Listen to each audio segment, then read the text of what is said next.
Alright, what's going on everyone? I am taking a break from starter deck upgrades to play this deck that I've been so excited for. I've been wanting to play this for like 2 weeks. So here's the thing, right? We have this card, our main win. Let's just pull out all of our main win conditions here. Our main cards here are these three. So if we've lost a life, it gets Flying and Vigilance. Whenever we gain life, it gets +1/+1 counter. I mean, should we just, it's Voice of the Blessed, right? Whenever you gain life, get a counter. This rotated. But now we have this. So every time we gain life, it gets a counter. When it dies, it moves its counters, which is awesome. And if we've lost life, because a major part of this strategy is we also care about losing life, it gets Flying and Vigilance.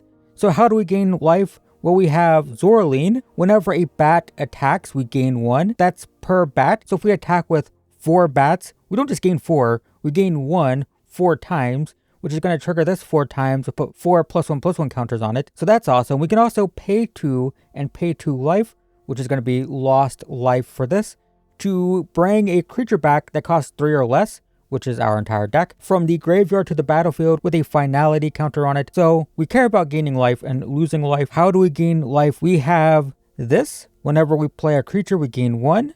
We have this. Whenever another creature enters, we gain 1. This has lifelink. This has lifelink. So these all combined with Zorleen means we can easily gain like 5 to 10 life per turn sometimes, which is going to put 5 to 10 counters on this. And then we have our other win condition, which is Starscape Cleric, has Offspring, can't block. Whenever we gain life, each opponent loses 1, which makes this really powerful, right? And then we have all of this lifelink stuff as well. So it really adds up. It's pretty crazy. We should talk about this as well. Of course, rips out a card. We have removal. We have one of these. I'm kind of on the fence about it. It's a Dark Confidant, basically. At the beginning of our upkeep, we reveal the top card, and then we lose life equal to its mana value. We could lose 5 with 1 copy of 1/5 drop, but generally, it's going to be 3 or less. And with the amount of life we gain, it's not a big deal. Also have this. It's not a bat, but it makes a bat. And it makes a bat when it dies. So that's cool. We also have this. It's a very important part of the deck, but I only have 1. Yeah, I only have 1. So we're just going to play 1. This is cobbled together from my collection, basically. At the end of turn, if we've gained life, the opponent loses 1. It's not very exciting, right? 2 mana makes the opponent lose 1 per turn. But if we've gained and lost life, we make a 1/1. Which is going to re-trigger all of our stuff, right? It's crazy. And we can pay 2 life, draw a card. That's a way to lose life. So this can gain Flying and Vigilance. We also have Pain lands.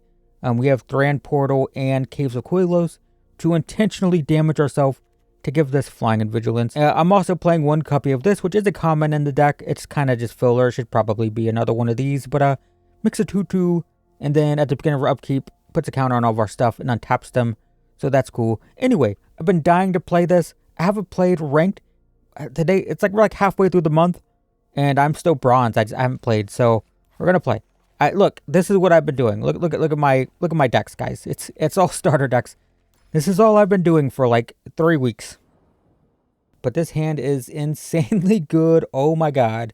We have the perfect curve, but we have 1 tapped land. I think we just play this and this turn 1 and 2 and hope we find an untapped land. Yeah, I have been grinding unranked with starter decks for a while now, so I just... who knows what's going to happen. But opponent knows what I'm doing. No, they have to read my card. Maybe they don't. Who am I going to get matched up against in bronze? Because the matchmaking in this game is so weird. We did not draw an untapped land. So I guess we're just going to play this tapped, play one of these. This is like everything I could ever want. It's crazy. Gruul. So is this the Gruul Prowess deck? If so, they will definitely kill my Essence Channeler. Pick your poison. Okay. Yeah, that didn't have flying. We drew an untapped land. That's pretty good. So we'll play this. We're only going to gain 1 now instead of 2. But that's okay. Attack. Gain 1. Get a counter. Hit for 4. So next turn we play one of these, we attack for these. So it's going to deal 2, gain 2. Oh no, don't tell me it's a starter deck. That's 100% a starter deck. Well, yeah, that's a starter deck for sure. Well, that's embarrassing. So we play this first. Sorry guys, I guess I just need to grind rank for a while and get back up. Because I don't play ranked at all. And I don't want to be playing against starter decks, but it looks like when you're bronze. That's what we're going to do. But this is going to trigger twice, which is going to drain 2, gain 2, get counters. Yep, opponent's at 15. You've got 10 attacking, down to 5. So if we draw an untapped land, we off... Nope, never, doesn't matter. Okay, so I guess the quality of our opponents isn't going to be great. But what can you do? So I talk about this a lot. I've just never made a full video about it. I need to just make the video about it, then link to it all the time when I talk about it. But it was discovered that your ranking is kind of like based on the power level of your deck. Not everyone who's playing at like bronze or even mythic get matched up against these same types of players, because there's a lot of like behind the scenes number fudging to like gauge how powerful your deck is and how strong your collection is and stuff like that. It's really weird.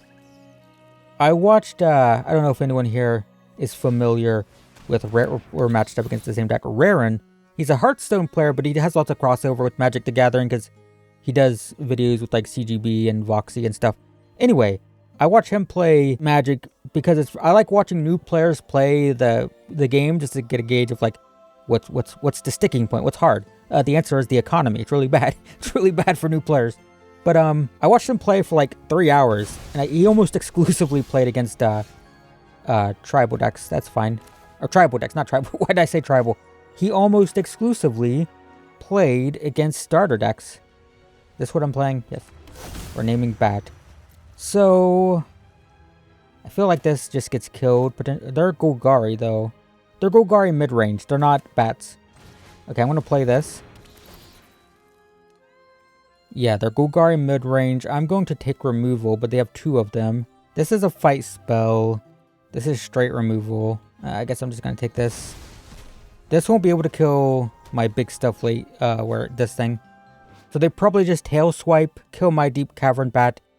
Yeah, get their removal spell back. Hit me for 2. This deck is crazy, by the way. I was looking at it before I started recording today, and it's, what are we doing here? It's got like a 17 to 20% metagame share, which is crazy. So now that I have all the removal out, I can start playing my more important stuff. Yeah, apparently this deck is doing crazy numbers. Like its win percent is crazy high. I saw, I've complained about it too much. Every gameplay video mine's the same. I complain about the same stuff. But I saw someone make a video. I saw someone make a video saying like, Golgari mid-range is broken. It's the most powerful deck ever. And I did the very typical eye-rolling. Okay, it's the typical content creator thing. It's the greatest deck ever. Sure it is. And then I looked at the metagame share, and it's like, Jesus Christ, this deck. What is going on with this deck? It is going crazy. So, yeah, I guess that's not clickbait. It's not clickbait if you see someone saying Golgari midrange is broken, because the metagame share is way, way, way high. Like, to the point of having such a high metagame share that it's almost ban-worthy. Once you start getting into like 15 to 20% plus, you're usually looking at, you know, potentially getting a ban. I'm not commentating on this at all, sorry. But we've got a 2/2 flying lifelink. That's fine. So we can attack with this with no problem now. Yep. So I really wish I had 1 extra land. But I think we're playing this. We're attacking for 2. Gain 2, get a counter. They kill this, we get another counter here. And we have another one. That's fine. Not concerned about that at all. I can outpace that with life gain. Finally. So this is, it's not the one that doubles, right? It makes me discard. So I think we're playing this. Then this. We have not gained life or lost. Oh, I should have paid 1 life for that. Oh, I'm so dumb. You have to be aware of how these pain lands are being tapped, because Magic Arena will try to not pay life, but we wanted to pay life there. It would have given us flying and vigilance. So yeah, tapping your lands with this is critical. Gotta pay attention. Gotta pay attention. Very important. I'm going to no block. Sure. Okay, Zoraline. So let's intentionally pay life. Ow, look at me taking damage. Play this. This gives these things flying and vigilance. Counters. Then we attack all. Gain 4, which is going to be more counters. Nice. They're so big. Alright, well. We have 21 attacking flying. Oh, we have 22 attacking flying. Alright, down to 9. Are there board sweepers in this deck? If there are, I would really like a land so I can play this and pay 2 for it. This deck's crazy though. Oh my god. Well, we beat the crazy, broken, overpowered deck. Look at us. And bronze. Yeah, this deck is cool, man. I love it. I love Drain and Gain. I love flying. I love Spirits and Pioneer. I love Flash. This is just a very me deck. So easy 2-0 and bronze. What can I say, man? I'm the ultimate bronze gamer. Out here giving deck building advice with a bronze ring gun on Arena. This is mid. We have none of our big payoff cards. I mean, this is okay. But we can just rip their hand apart, so maybe that's fine. I'm going to play this, crack it, so I don't have to worry about the land entering tapped. I don't think it matters.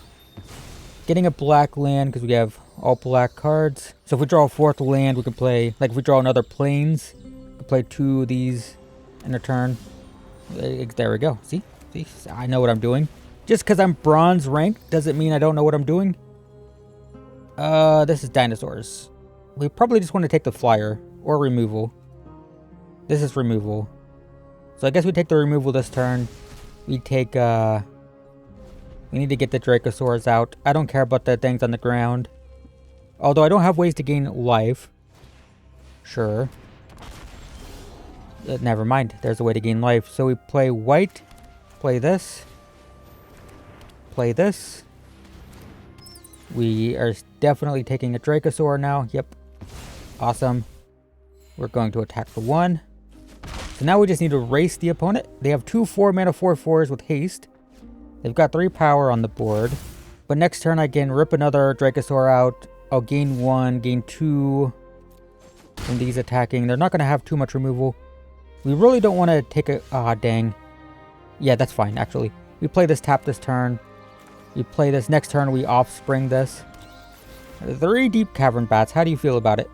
That's removal. Dang. Well, we got to take this. We got to take the removal.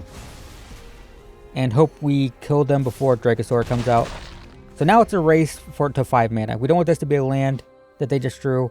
We want them to get stuck on 3 or 4. No, go to 4 if you want. I don't care. Just don't get to 5. Took 3 cards out of their hand, which is kind of funny. 2 removal spells. Okay, that's not too much of a concern. This can be a 4 power thing, bringing me down to 18.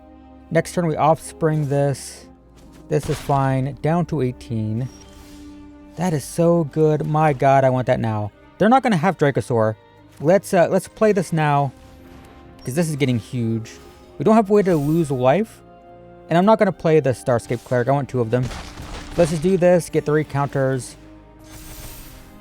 End the turn. I know I could play it, but next turn we'll offspring it. Which is going to go crazy with it. I don't have any way to lose life, which sucks. They did get 4, so they're almost a Dracosaur. If this card is a land, I might have regretted playing this. Though we might come close to just winning next turn. So we play 2 of these. Deal 2, gain 2. Attack with all of this. If I draw a Caves of Koilos to give this flying, that'd be good. No. Well, we know what they have. There's no way this punishes me, right? I think so. So down to 14. Dang, not a Caves of Koilos. Well, they're tapped out though, so we win, right? I think we win. Because this drains a ton. Puts counters here. Then we attack all. Yeah, that's the game. So we won mostly because they attacked all out and left us unchecked. But yeah, this deck is feeling pretty good. It's feeling pretty good. That hand was not good. We just ripped our opponent's hand out, that's all. That wasn't the starter deck, by the way. They had way more rares. Easy 3-0 and bronze. I'm kind of unstoppable. What can I say? Alright, this hand once again is terrible for this deck. Is 2 removal spells and a virtue worth keeping. Can we get a clue what our opponent's playing? Orzhov? If I had to guess by the stuff. Orzhov Midrange would be devastating with this hand. I'm going to keep it anyway. I don't care. It's fine. If we see a mountain and a 1-drop, it's okay because we have 2 removal spells, which is pretty good for red aggro. Against red aggro. Note that this can't tap for spells, so we need an extra white source. But I have black spells, it's just awkward. Blue-green, playing Sleight of Hand, could be the domain ramp deck. I don't know if it plays this, but that's the only thing I can think of that plays blue-green. Okay, so we don't have to worry about Fabled Passage. The land will enter untapped eventually. Otter, okay. Well, cut down. So Temur Otters? Is that what I'm seeing? I think we need Go for the Throat up, so let's just play this. The opponent doesn't play a threat, we just make a 2-2. So all of that's fine. That is a 1-3 prowess. You can draw and discard. Is that threatening enough to kill? The 2-2 can't attack. I think I'm just going to kill this. Next turn play the Evangelist. Do they have a way to protect it? I mean, that'd be cool for them. Yeah, they do. Shore Up was reprinted. Okay, that's still in standard. I thought it rotated. Okay, so if I play this, I have to pay 1 life. If I play this, I have to pay 1 life for this. I guess we can just keep not showing our opponent what deck we're playing. They don't know we're playing bats yet. We certainly don't look like a bats deck. This is our worst game so far, and we just haven't drawn bats at all. We haven't drawn a single bat. We have a bat, but we haven't drawn a bat. So that's interesting. Next turn, it's this tapped and this. Hopefully the enchantment can resolve. I have no clue what even is in this deck. When it enters, make a 1-1 Otter with prowess. You can return instants and sorceries. I am not blocking this. So the unfortunate thing here is they are... I think I'm still just playing this tapped. Am I? Do I need... No, I want this in tapped so it can attack potentially. I think I'm just playing this tapped. I'm just attacking for 1 because I'm not blocking with this. We'll make a 2-2 instant speed. If it resolves, and if the opponent's tapped out, we'll just pay 5 for this. The following turn, next turn. So we really want the opponent to tap out here. I want them to play any big, scary, threatening thing that will ruin my life. I'm okay with it. So long as you don't have any mana left. Because I don't know how controlling otters are, but they seem like blue-red, tempo-y spells type of stuff. With the prowess and the draw and discard. Copying stuff. Returning spells. Well, that leaves you with 1 land, huh? So they can hit me for 4. I take the 4. Yep. Well, they have 1 mana open. Are there any 1 mana counter spells? I don't think so. So I think we're fine. So this is good. Let's get a land out of the deck. We can get a white source. Do we need a white source? Maybe we'll get a black source since we have this plains here. Although, then we have to pay 1 life for this. And I'm at 12. So I'll just get a plains. And then play this. If we win this game without playing a single bat, I mean, that's just kind of funny. Attack for 1. Great. And now untap counters. And this thing just absolutely snowballs if the opponent doesn't have an answer for it. They do have green, so they could have enchantment removal. Yeah, they're digging. But we'll get these counters, makes it much harder for them to attack into me. If they play aggressively and attack into me, I'm not going to block, I don't think. Because once these get a couple counters, they're just going to brick wall any attacks. But I'm a little bit scared they could play like 2 spells. All these have prowess, right? Yeah. Like they play 2 spells, these are 3/3s. I don't want them trading with my stuff yet. Especially, well, these can't block, can they? Yeah, that's awkward. Looks like they might have removal. Bounce spell? Is that what that is? Yes. So this is 6 coming in. Best possible draw would be the case that gains life when I play creatures, probably. I think, or Zoraline, I guess, would be good too. Okay, so this is 9. This is 9 coming in now. Okay, so I think I do have to block. Yeah, this is 12. Which kind of sucks. I think we lose to Otters, but we didn't draw a single, well, I could trade with this and get another bat. I don't trade, but I block. Go to 4. So I guess this is going to have to be good enough. They don't have any way to play any more spells. And this costs 0? No. So we lose the game where we literally don't draw bats. We drew 1 bat. So that's kind of awkward. There's Zoraline. I mean, this can get back Sanguine Evangelist. I have to pay 2 for it, but I'm going to gain a bunch of life. So I think I play this. I want the Evangelist because it's going to put 2 creatures in play, right? I don't know if this is worth playing or not. And remember, this untaps our creatures, right? So I can attack. Do they have any way to deal damage to me? Instant speed. 0 mana. What is this? It makes a 1/1 with prowess. And it puts a counter on that creature if they cast it from the graveyard. Oh, I have to pay 2 for this, so I won't have 2 for this, so it doesn't matter. I don't have to think about it. So we don't want to pay life for caves. Go to 2, but get this back, which makes another 1/1. Attack with these. Gain my 2 back. They have 1, 2, 3, 4, 5 attackers. I have 5 blockers because this untaps. When I block with the Evangelist, it's going to make another bat. So I'm at 4, they're at 14. They have 1 card, so they can't do too much prowess stuff.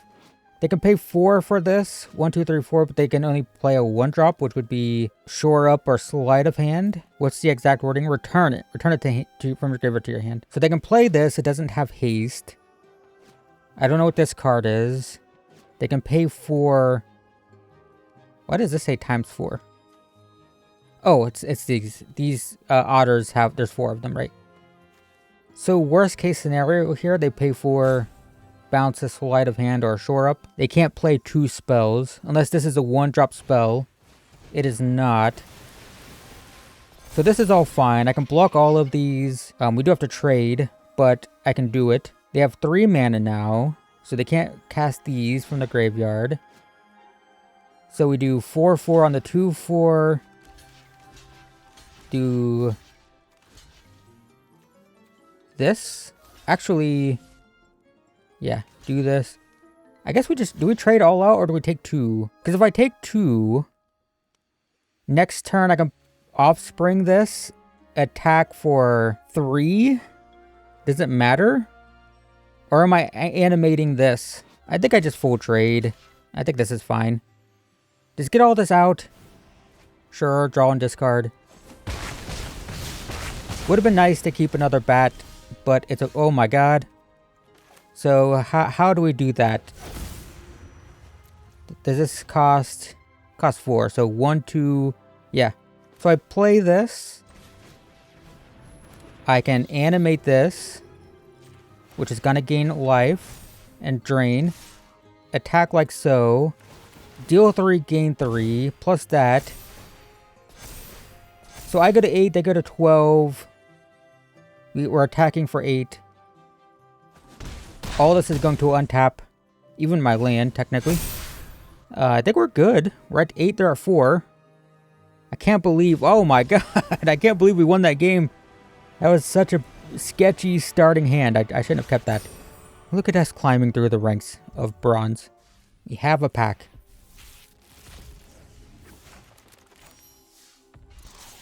Wick. Oh, this is the one that makes the snail.